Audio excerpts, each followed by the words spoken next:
Hello అందరికీ నమస్తే. నేనైతే ఇన్స్టాగ్రామ్లో త్రినాథస్వామి మేళా చేసుకున్నాము అని చెప్పి పెట్టినందుకు 1,60,000 మంది చూశారు. అందులో చాలామంది అయితే మేము కూడా చేసుకున్నాము అని కమెంట్ చేయగా, కొంచెం మంది అయితే ఎలా చేయాలి ఏంటి మాకు తెలీదు ఆ పూజా విధానం అని చెప్పేసి నాకైతే కామెంట్స్ వచ్చాయి. ఈ పూజకైతే వీళ్ళే చేయాలి వీళ్ళు చేయకూడదు అనే నియమాలు ఏమీ లేవండి. ఎలాంటి వాళ్ళైనా సరే పూజ చేసుకోవచ్చు. అసలు ఈ పూజ ఆనవాయి ఉండడం అలాంటిది ఏది కూడా ఉండదు. ఈ పూజ చేసుకోవడానికి మనం ఫస్టే మొదలు పెట్టుకున్నట్లయితే మరీ మంచిది. ఈ కార్తీక మాసంలో ఆదివారం నాడు సాయంత్రం సమయంలో అయితే చేసుకోవాలి. మనం 6కు మొదలు పెట్టుకుంటే మరీ మంచిది. ఇంకా ఈ పూజ అయితే ఎలా చేసుకోవాలి, ఏమేమి సామాన్లు కావాలి అనేది నేను ఈ వీడియోలో మీకు చెప్పడం కోసం ఈ వీడియో చేస్తున్నాను. ఫస్ట్ టైం మన ఛానల్ చూస్తున్నట్లయితే సబ్స్క్రైబ్ చేసుకోండి. వీడియో నచ్చినట్లయితే లైక్ చేయండి. వీడియో ఎక్కడ స్కిప్ చేయకుండా పూర్తి వరకు చూడండి. ఫుల్ ఇన్ఫర్మేషన్ తెలుసుకొనే మీరు పూజ స్టార్ట్ చేయండి. స్వామి వ్రతం ఎలా చేస్తారు, ఎప్పుడు చేసుకోవాలి, ఏ మాసంలో చేసుకోవాలి, ఇప్పుడు మా అత్తయ్య గారి మాటల్లో విందాం. కార్తీక మాసంలో త్రినాథ వ్రతం చేసుకుంటారు. ప్రతి ఇంట్లోనూ చేసుకుంటారు. కానీ ఒక్కొక్కరు ఒక్కోలా చేసుకుంటారు.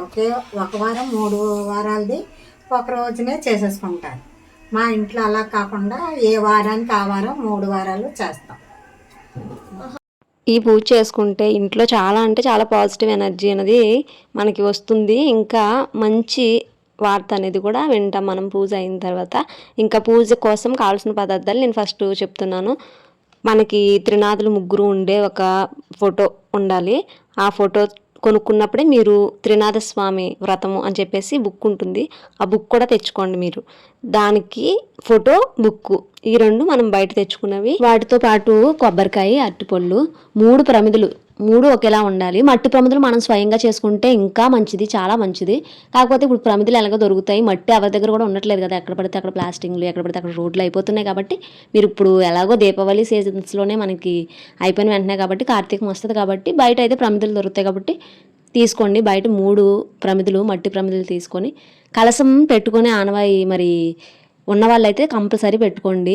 వేరే పూజలకు కూడా మనం కలసం పెడతాం కదా. మాకైతే ఉంది అన్ని పూజలకి కలసం పెట్టుకోవడం. కానీ వీళ్ళ అమ్మగారు చేసినప్పుడు ఈవిడికి అలవాటు లేదంట, అందుకని చెప్పేసి మాకు పెట్టట్లేదు. ఇంకా నేను కూడా అదనే ఫాలో అవుతున్నాను. తర్వాత ఆకులు, ఒక్కలు అవి మనం ఎలానో తెచ్చుకుంటాం కదా. ప్రతి పూజకి 3 రకాల పువ్వులు.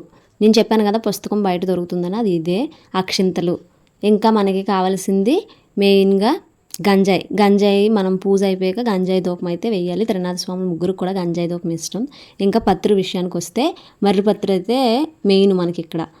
తర్వాత మామిడాకులు 2 తెచ్చుకొని వినాయకుడిని చేసుకొని ఎడం పక్కన పెట్టుకోవాలి. త్రినాథుల స్వామి ముగ్గురికి కూడా ఎడం పక్కన పెట్టేసి ముందు వినాయకుడిని పూజించి తర్వాత ఈ వ్రత బుక్ ఉంటుంది కదా, త్రినాథ స్వాముల ముగ్గురిది కూడా అష్టోత్తర శతనామావళి అయితే చదువుకొని ఫస్ట్, తర్వాత వ్రతం చేసే విధానం ఉంటుంది. అది అయిన తర్వాత మనకి ఆ కథ ప్రారంభం అవుతుంది. ప్రసాదాల విషయానికి వస్తే ఫ్రూట్స్ మనం ఒక 3 రకాలు ఏమన్నా పెట్టుకోవచ్చు. అవేం లేకపోతే అటుకుల్లో బెల్లం కలిపి, శనగపప్పు కలిపి కూడా పెట్టుకోవచ్చు. కథ అయిపోయిన తర్వాత స్వామివార్ల ముగ్గురికి 3 కొబ్బరికాయలు అయితే తెచ్చుకొట్టండి. తర్వాత ధూపం వేస్తే పూజ అయిపోయినట్టే. మీకు చేయాలని సంకల్పం ఉంటే మనస్ఫూర్తిగా ఈ సంవత్సరం నుంచి అయినా సరే మొదలు పెట్టుకోండి.